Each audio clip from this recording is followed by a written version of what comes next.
بسم اللہ الرحمن الرحیم۔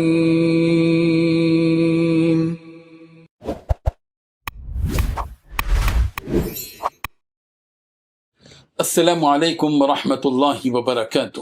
الحمد للہ وکفی وسلام علی عبادہ الذین اصطفی، اما بعد۔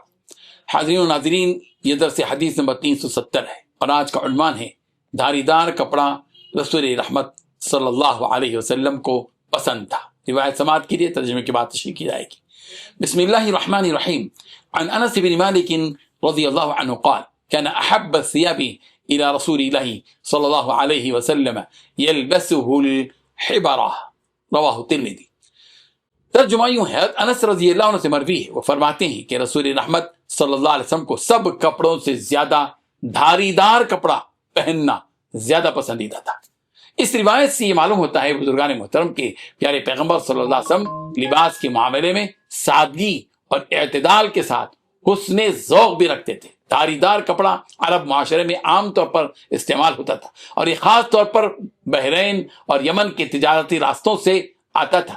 اس میں عمدگی بھی ہوتی تھی اور استعمال میں عمومیت بھی تھی کہ عام لوگ بھی اس کو استعمال کرتے تھے۔ پیارے پیغمبر صلی اللہ علیہ وسلم کا اسے پسند فرمانا یہ بتاتا ہے کہ آپ علیہ الصلوۃ والتسلیم کسی خاص قیمتی یا شاہانہ لباس کے دلدادہ نہیں تھے، بلکہ عام مروجہ لباس بھی پسند فرماتے تھے، بشرطے کہ وہ ستر اور وقار کے تقاضے کو پورا کرے۔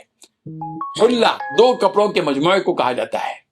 اس میں ازار اور ردا دونوں شامل ہوتے تھے، اوپر کی چادر اور نیچے کا ازار۔ جب یہ دھاری دار ہوتا تو اسے حلہ محططہ کہا جاتا تھا۔ اس سے یہ بھی سمجھ میں آتا ہے کہ رسول رحمت صلی اللہ علیہ وسلم صرف سفید یا سادہ کپڑا ہی نہیں پہنتے تھے، بلکہ کبھی کبھی نقشدار، رنگدار یا دھاری دار کپڑا بھی زیب تن فرماتے تھے۔ اس طرح یہ بھی واضح ہوا کہ اسلام ظاہری خوبصورتی اور مناسبت کو پسند نہیں کرتا، بلکہ اصل معیار تکبر، اسراف اور بے حیائی سے بچنا ہے۔ ایک عملی سبق یہ بھی ہے کہ کپڑے کی ظاہری خوبصورتی منع نہیں ہے، بلکہ بشرطے کہ وقار ہو اور اس میں ستر ہو اور لباس میں جمال بھی ہو، ایک ظاہر ہے کہ ایک پسندیدہ وصف ہے۔ یہاں جو پسند کا ذکر کیا آیا ہے وہ مبالغہ اور التزام کے معنی میں نہیں ہے، بلکہ ایک عمومی رجحان کی خبر ہے کہ رسول رحمت صلی اللہ علیہ وسلم کو دھاری دار جو حلہ ہے وہ اچھا لگتا تھا۔ اس روایت کا خلاصہ یہ ہے کہ پیارے پیغمبر صلی اللہ علیہ وسلم کا لباس عام لوگوں کے قریب، سادہ، باوقار اور کبھی کبھی خوبصورت نقش و نگار کے ساتھ بھی ہوتا تھا۔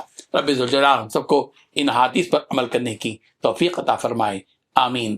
وآخر دعوانا ان الحمد للہ رب العالمین۔